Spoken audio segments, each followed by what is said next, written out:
Hi friends, कसे आहेत? मजेत तर आहेत ना? मजेतच असायला पाहिजे, हॅप्पी असायला पाहिजे, हसून खेळून जीवन जगायला पाहिजे. एक एक दिवस येतो, एक एक दिवस जातो. तर त्या दिवसामध्ये आपण एकदम हॅप्पी राहायला पाहिजे आणि हॅप्पी असूनच काम करायला पाहिजे. प्रत्येक कामामध्ये आपण यश आणि बरकत आलं पाहिजे. तर आपल्या तोंडावर जर हास्य असले की मग आपले कामं व्यवस्थित होतात ना, बरोबर आहे की नाही? तर मित्रांनो, मला हे सांगायचं आहे की आता मी असे अनेक गावामध्ये जाते. गावामध्ये माझी कामं चालू असतात. तर मला अनेक प्रकारचे अनेक अँटिक लोकं मला भेटतात. मला अनेक अँटिक लोकांसंग म्हणजे मला बोलावं लागतं. माझं कसं आहे फ्रेंड्स, माझं काम आहे सॅनिटरी नॅपकिनचं. आता सॅनिटरी नॅपकिनची व्हिजिट वगैरे घ्यायच्या, त्यांना माहिती सांगायची. बरीचशी कामं माझ्याकडे आहेत. पण मला असे काही लोकांचे मला संपर्क येतो की लेडीज स्पेशली एवढं मला हसायला येतं ना, काही लेडीजचं काही पण प्रश्न विचारत असतात, काही पण बोलत असतात. स्पेशली म्हणजे म्हातारे बायका. आता हे सॅनिटरी नॅपकिन हे यंग मुली बायकाच वापरतात ना. तर काही काही म्हातारे बायका येऊन सुद्धा मला प्रश्न विचारतात, काही पण मॅडम. पण मग मला त्यांच्याशी पण बोलावं लागतं, त्यांच्याशी पण डिस्कस करावं लागतं. असं असतं आणि माझा दिवस कसा निघून जातो मला हे पण कळत नाही. माझं कामच ते आहे. पूर्ण गावामध्ये जाऊन मी सर्व एक गावामध्ये जाऊन माझी व्हिजिट असते.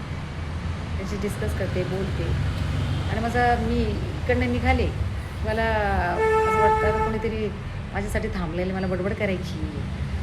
लेडीज माझ्यासाठी थांबलेलं आहे, मला त्यांना बोलायचं आहे आणि त्या पण माझे शब्द ऐकण्यासाठी आतुर असतात. की आता मॅडम येणार आहे, आता मॅडम आमच्याशी बोलतील, मॅडम काहीतरी खूप चांगलं सांगतील, आम्हाला चांगलं बोलतील आणि काहीतरी कामाबद्दल सांगतील, कामाबद्दल बोलतील आणि आम्हाला आम्हाला घरी बसल्या बसल्या कामं देतील, असं त्या म्हणतील. आणि त्यांचं आता ते वाट बघत आहे.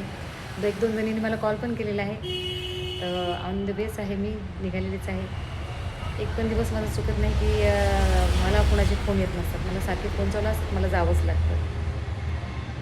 आपण जोपर्यंत जिवंत आहे तोपर्यंत आपल्याला कामं करावीच लागतील, बरोबर आहे की नाही? त्यासाठी आपण जात असताना देवाला धन्यवाद द्यायचा असतो, देवाचा गौरव करायचा असतो, देवाला सर्व काही प्रार्थना करून आपण बाहेर निघायला पाहिजे. मी तसंच करते. मी जेव्हा बाहेर निघाले की देवाला 2 शब्दाची प्रार्थना करते की देवा माझा ताबा घे, माझं बोलण्याचा ताबा घे, माझ्या मुखाचा ताबा घे, माझ्या जाण्या-येण्याचा ताबा घे, माझ्या गाडीचा ताबा घे. जोपर्यंत आपण देवाला बोलत नाही तोपर्यंत आपले पण काम मार्ग मोकळे होत नसतात ना, बरोबर आहे. तर देवाला पण धन्यवाद आणि तुम्हा सर्वांना. मी आता चाललेली आहे. आता तिथं लेडीज वाट बघत आहे आणि असेच माझ्या व्हिडिओला सपोर्ट करा. कधी कधी बोलण्यामध्ये माझे शब्द चुकतात, काही बोलते असंच थोडंसं. आणि मेन म्हणजे फ्रेंड्स, मला हे सांगायचं आहे तुम्हाला, माझे व्हिडिओ तुम्हाला आवडतात का? माझे दादा कोंडकेची व्हिडिओ आवडले का तुम्हाला? त्याच्यानंतर फ्रेंड्स, मी सिंगिंग करते, तुम्हाला आवडते का? मी गाणी पण म्हणते बरं का. आणि माझा आवाज जर आवडत असेल ना तुम्हाला, तर मला तुम्ही कमेंट करत जा ना. आणि मी कॉमेडी पण करते बरं का. तुम्हाला माझी कॉमेडी आवडते का? सांगा मला, तुमची जर काय कॉमेडी आवडत असेल तर त्यासाठी पण मला कमेंट करा. मी तुमच्यासोबत आहे, तुम्ही माझ्यासोबत राहा. फ्रेंड्स माझे यूट्यूब फॅमिलीला देखील मला हे सांगणं आहे की मला सपोर्ट करा. असं मध्ये मग मला कोणीतरी एका याचा फोन आला, मॅडम तुमचं व्हिडिओ खूप छान चालतात, तुम्हाला वाईट कार्ड एंट्री मिळणार आहे. म्हटलं ठीक आहे, देवाची योजना असेल तर भेटेल, काही विषय नाही. नंतर परत काय अजून जणांनी परत मला ग्रुपवर ॲड केलं. म्हणजे मॅडम तुमचं बिग बॉसमध्ये तुमचं सिलेक्शन झालं आहे. म्हटलं होईल, परमेश्वराची योजना असेल तर होईलच सिलेक्शन. असं असतं, देवच आपल्याला तिथपर्यंत पोहोचवतो ना, देवाचीच योजना असतात हे सगळ्या काही, बरोबर आहे ना? तर थँक्यू सो मच.